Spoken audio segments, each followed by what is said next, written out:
जरा आगे पहुंचा देना कि बच्चों को भविष्य के बारे में। हमारे बच्चे दर दर पढ़े लिखे इतने इंटेलिजेंट वो बाहर, और जो कुछ नहीं जानते वो अंदर।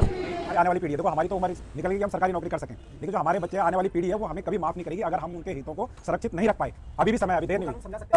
होश में आ जाओ वो सपनों के सौदागर, अब तो होश में आ जाओ वो सपनों के सौदागर। हल टंगे हैं बल हमारे गाँव में, बैठकों में हल टंगे हैं बल हमारे गाँव में, बस प्रधानों के मजे हैं बल हमारे गाँव में, बस प्रधानों के मजे हैं बस हमारे गाँव में।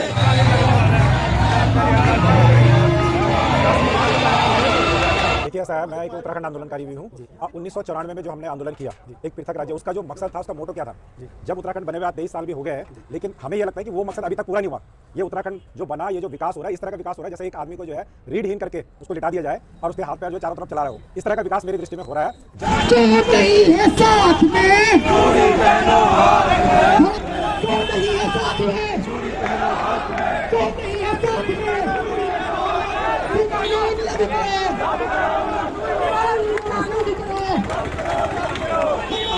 और जो हम लोगों का जो असली था उसको अपना आप हड़प लिया है। जो यहाँ के मूल निवासी हैं वो बच्चे परेशान होकर के जॉब नहीं मिल पा रहा, उनको बाहर जा रहे हैं। बाहर के लोगों ने यहाँ पर इतनी ज़मीन एक्वायर कर ली है, अपने सब कुछ बना लिए हैं। जो भी यहाँ पर संसाधन है उन पर बाहरी लोगों ने अपना अधिकार जमाया हुआ है, और जो लोकल लोग हैं उनको बिल्कुल कोई भी स्थान नहीं मिल पा रहा है उसमें। तो आप भी देहरादून से ही आए हैं? देहरादून से ही है, हम लोग तो एक सर्विसमैन हैं तभी, और गौरव सेनानी संगठन हमारा इसको समर्थन कर रहा है इस चीज़ का। जी, मूल यहाँ के ये सीधा सीधा उत्तराखंड को बेचने की तैयारी है, और जो जमीन बेच रहे हैं उन्हें भी पता नहीं है कि वो क्या करने जा रहे हैं। 130 रुपए नाली एक महीने का किराया दिया इन्होंने, और 25 साल का एग्रीमेंट कर दिया है। ये इतने पावरफुल लोग हैं, ज्यादातर गुजराती कंपनियां हैं, और ये लोग जो है ना 25 साल बाद ना तो जमीन बेचने वाला बचेगा, ना उसके बच्चों को पता चलेगा कि मेरा खेत कहाँ पे था। कुल मिला के सरकार भू कानून का ड्रामा कर रही है। ये भू कानून जब तक लाएंगे तब तक पूरा उत्तराखंड बेच चुके होंगे, सीधी बात है।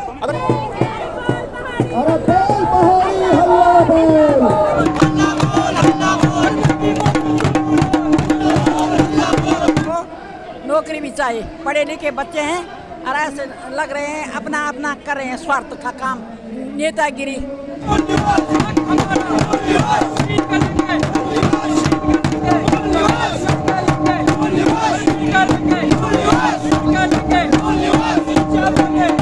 मूल निवास और भू कानून के लिए लोग जो है परेड ग्राउंड देहरादून में आए हैं, और यहाँ तक कि हमारे छोटे छोटे बच्चे भी जो है इस रैली में भाग ले रहे हैं। अंततः जो है सरकार को दबना पड़ेगा, और यदि सरकार चाहे, हम कोई भी सरकार चाहे, वो बीजेपी की हो, कांग्रेस की हो, हमें किसी से कोई लेना देना नहीं। हमें केवल चाहिए अपने अस्तित्व की पहचान चाहिए, यानी कि हमारा जो मूल निवास था, मूल निवास से ये तात्पर्य है कि 1950 से जो लोग यहाँ निवास कर रहे हैं उसका मूल निवास बनना चाहिए। और मूल निवास में जो हमारी समूह गाँव की जो भर्तियां हैं उसमें ऐसा होता है कि यहाँ के जो मूल निवासी है उन्हीं को ही उसमें अप्लाई करने का मौका मिलता है। अगर इस प्रकार से समूह गाँव में जो है और अन्य भर्तियों में जो है हमारे यहाँ के मूल निवासी हक जो है बाहर के लोग छीनेंगे तो हमारे लोग जाएंगे।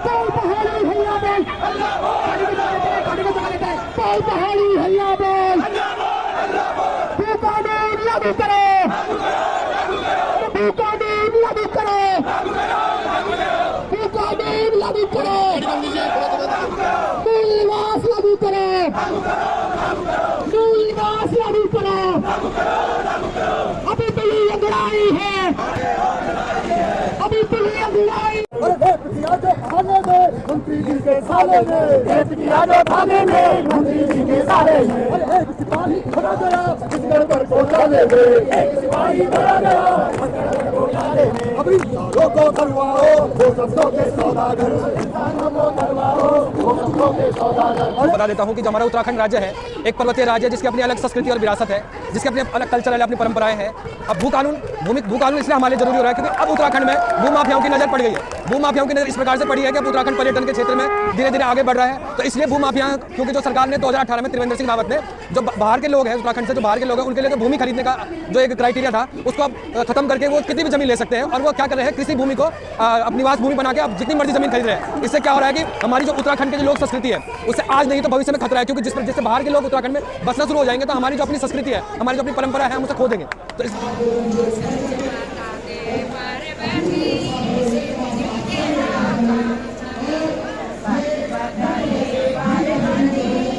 सबसे पहले बहुत बहुत धन्यवाद मुकुल भाई, आप यहाँ पे एक मूल निवासी के तर्ज पे कवरेजिंग करने के साथ साथ आप इस रैली में प्रतिभाग करने आए, इसके लिए आप भी तहे दिल से मैं आपका शुक्रिया अदा करता हूँ कि आपने अपनी जिम्मेदारी समझी।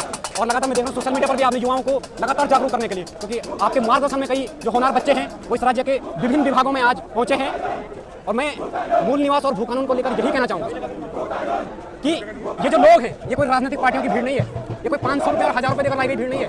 और जहाँ तक मूल निवास और भू कानून की बात है तो ये ठीक ऐसा ही है जैसे अपनी माँ की अस्मिता की रक्षा करना। बिल्कुल, हम उस भूमि के लोग हैं जो अपनी भूमि को, अपनी माटी को माँ के समान मानते हैं। और इस माटी की रक्षा करना, इस माँ की रक्षा करना हर उत्तराखंडी का कर्तव्य है। और इस राह में जो भी रोड़ा बनेगा हम उसके प्राण ले भी सकते हैं और इसकी अस्मिता के लिए हम अपने प्राण भी दे सकते हैं। जय हिंद, जय उत्तराखंड। धन्यवाद।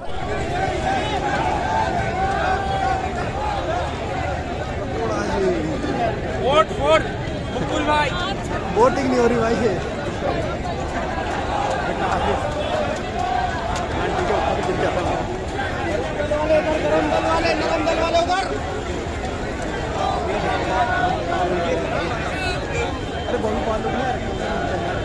ईमानदार तो दुकान लाए ना, एक सदक भूखा और सबसे बड़ा दुर्भाग्य है कि उत्तराखंड के मुख्यमंत्री पद पे एक उत्तराखंडी बैठा हुआ है। उसका सिंह धामी उत्तराखंडी है, उत्तराखंड के लाल है। अगर असलियत में यहाँ उत्तराखंड का दर्द है तो ला के भू कानून दिखाएं। और उसको जब ये तमाम कानून तुरंत ले आते हैं तो भू कानून क्यों नहीं ला रहे सशक्त भू कानून? क्यों? क्योंकि तब तक गुजराती कंपनियां आगे पूरे उत्तराखंड को खरीद लेंगी, उसके बाद भू कानून आप लागू करो। कितनी दूर से आप यहाँ पर आए? हम उत्तरकाशी से आए, एकदम काशी से। हाँ, चाइना बॉर्डर से हमारा जिला लगता है। और हम लोग जानते हैं हमारे यहाँ बिक गई है जमीनें। हम तो लोगों को समझाया कि आप जो आज कर रहे हो, और जमीन की कीमत क्या दी है? 1500 रुपये सालाना 200 स्क्वायर मीटर का। किसे बोलते हैं 1500 रुपये क्या? 130 रुपये महीना। अरे 130 रुपये महीना में वो आज मालिक बन गए दुकान जमीनों के। और जिन लोगों ने देखी है आज वो नौकरी कर रहे हैं वहीं, उन्हीं का चौकीदार लग गए, उन्हीं का जो है कुल मिला के जो कल तक राजा थे, कल तक जो जमीनों के मालिक थे, आज वहाँ नौकर हैं। तो मैं आज भी निवेदन करूंगा उत्तराखंड के लोगों से, कम से कम जमीनें मत बेचो अपनी। अरे यहाँ की जो पर्यटन है, यहाँ का जो तीर्थाटन है, उस हिसाब से यहाँ आप रोजगार के साधन मुहैया कराओ लोगों को। इस तरह की योजना लाइए ताकि यहाँ के लोगों को रोजगार अपने घर में मिल सके। पलायन भी रुकेगा, लेकिन नहीं, कोई करने को तैयार नहीं है। धन्यवाद सर आपका बहुत। दुर्भाग्य है कि जब 2000 में हमारी जो है उत्तराखंड सरकार बनी थी, पहला मुख्यमंत्री हमारा यहाँ का मूल निवासी नहीं था, वो लखनऊ से यहाँ आ गया। वो क्यों लड़ेगा? क्या जरूरत है? हमारे जो आंदोलनकारी थे इन्होंने इस लड़ी थी, उनको भी नौकरी नहीं लगाया गया। सरकार बदलनी है, धामी सरकार होश में आओ, होश में आओ, होश में आओ, धामी सरकार होश में आओ, होश में आओ, होश में आओ। कुछ कर दामी, हाय हाय, कुछ कर दामी, हाय हाय, कुछ कर दामी, हाय हाय। हमें मुद्दों को जो जोश है उस जोश के साथ में होश जोड़ते हुए आंकड़ों जोड़ते हुए जो हम लोग लेके आएंगे इन शब्दों के साथ। भूमि कानून इसलिए जरूरी है कि भूमि कानून जो बाहर के लोग हैं सशक्त कानून लगाना बहुत जरूरी है। और आपको बता दूं उत्तराखंड एकमात्र पर्वतीय राज्य ऐसा है जिसका अपना कोई भूमि कानून नहीं है। और हिमाचल प्रदेश की बात करें, हिमाचल प्रदेश में कोई भी बाहर का व्यक्ति अपनी जमीन नहीं खरीद सकता है, लेकिन उत्तराखंड में ये 2018 से आपने लिमिट खत्म कर दी है, जिससे क्या हो रहा है उत्तराखंड में बाह्य और जो क्या बोलते हैं भूमाफियाओं का अतिक्रमण हो रहा है। आज जिससे आप तमाम प्रकार की घटनाएं, जैसे आपका अंकिता हत्याकांड आपने देखा होगा, और जिस प्रकार आपने भूमाफियाओं को देखा होगा, देहरादून में भूमाफियाओं का कब्जा हो रहे हैं और जमीन लेने का उनके पास पैसा है और हमारे संसाधन को खरीद रहे हैं। पहाड़ के जंगल जमीन, हमारे सारे जंगल जमीन पहाड़ को खरीद रहे हैं और हम अपनी आने वाली पीढ़ी को अपनी अस्मिता, अपनी संस्कृति को खो देंगे। इसलिए हमारे भू कानून बहुत जरूरी है। के मजे हैं बल हमारे गांव में, एक जगरिया गा रहा है साथ में कुछ लोग हैं, एक जगरिया गा रहा है साथ में कुछ लोग हैं, एक जगरिया गा रहा है साथ में कुछ लोग हैं, एक जगरिया गा रहा है साथ में कुछ लोग हैं। बाकी सारे सो रहे हैं बल हमारे गांव में, बाकी सारे सो रहे हैं बल हमारे गांव में, बाकी सारे सो रहे हैं बल हमारे गांव में, बाकी सारे सो रहे हैं बल हमारे गांव में।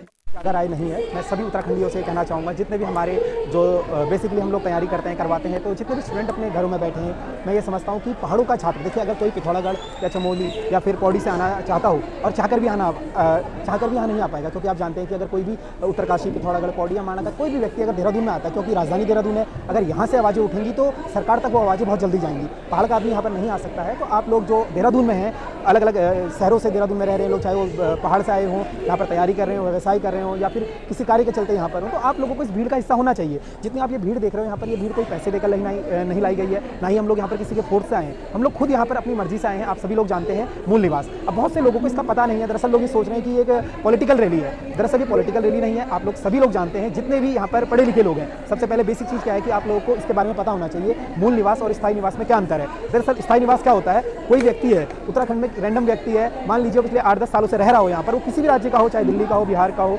अगर वो यहाँ पर अपने स्थायी निवास के लिए अप्लाई करता है तो उसे इजीली स्थायी निवास मिल जाएगा, परंतु मूल निवास उस व्यक्ति को मिलेगा जो व्यक्ति यहाँ पर 1950 से रह रहा हो। आपने सुना भी होगा, डेडलाइन 26 जनवरी 1950 को मानक रखते हुए सरकार से मांग की जा रही है मूल निवास बनाया। अब मूल निवास जब बन जाएगा उससे होगा क्या, मूल निवास आपके पास है तो जब भी आप कोई सरकारी फॉर्म भरेंगे या फिर कोई निजी संस्थानों में काम जहाँ पर आपको करना होगा तो वहाँ पर आपको स्थायी निवास की जगह मूल निवास देना होगा। अब बाहरी व्यक्ति को इसमें काम कैसे मिलेगा, पहले हमारे उत्तराखंडी व्यक्ति को मिलना चाहिए। वैसे ही जो हमारी डिमांड थी 90s में आपने देखा था किस प्रकार से हम उत्तर प्रदेश से अलग होकर उत्तराखंड राज्य बनाया, और बनने के बाद पहाड़ी राज्य जिस मकसद से बना था, मुझे नहीं लगता कि आज कोई मकसद पूरा हो पाया। ना ही हमारी राजधानी गैरसैंण जा पाई, ना ही हमारा जो पहाड़ है वो अच्छी तरीके से विकास कर पाया। आज भी पहाड़ी लोग, देखिए इनमें उनकी गलती नहीं है जो अपनी ज़मीन जायदाद बेच रहे हैं बाहर शहर वालों को, क्योंकि संसाधन ही नहीं पहुँचे हैं, सरकार पहाड़ों तक संसाधन नहीं पहुँचा पाई है। तो अभी भी मेरा जो लोग यहाँ पर बैठे हैं, देहरादून में बैठे हैं, उन्हीं से निवेदन है, आप ज़्यादा से ज़्यादा संख्या में यहाँ पर आ सकते थे, आपको आना चाहिए था। भविष्य में कभी अगर ऐसी चीज़ होती है तो आप भी इस चीज़ पर वो रहे, सक्रिय रहे कि हमको जाना है। मैं काफ़ी लोगों से मिला, आज आपने देखा होगा बहुत सारे लोग ऐसे हैं, खुद भी आए हैं, अपने मित्रों को लाए हैं, अपने बच्चों को लाए हैं। छोटी सी लेडीज़ थी, वो एक छोटा सा बच्चा लेकर आई थी अपने 2.5 महीने का। कोई फादर थे, वो अपने बच्चे को बोला उन्होंने, वो अपने साथ बहुत सारे मित्रों को लाया था। इसी प्रकार से भविष्य में आप लोग भी अपने माँ बाप के साथ आ सकते हैं, दोस्तों के साथ आ सकते हैं। चिल आउट आपका भी हो जाएगा और इससे सरकार जाग जाएगी। तो धन्यवाद आपका पूरा कार्यक्रम को देखने के लिए। जल्द मुलाकात होगी आपसे एक नए एपिसोड में एक नए तरीके से। धन्यवाद। बाकी सारे सो रहे हैं बल हमारे गांव में, बाकी सारे सो रहे हैं बल हमारे गांव में।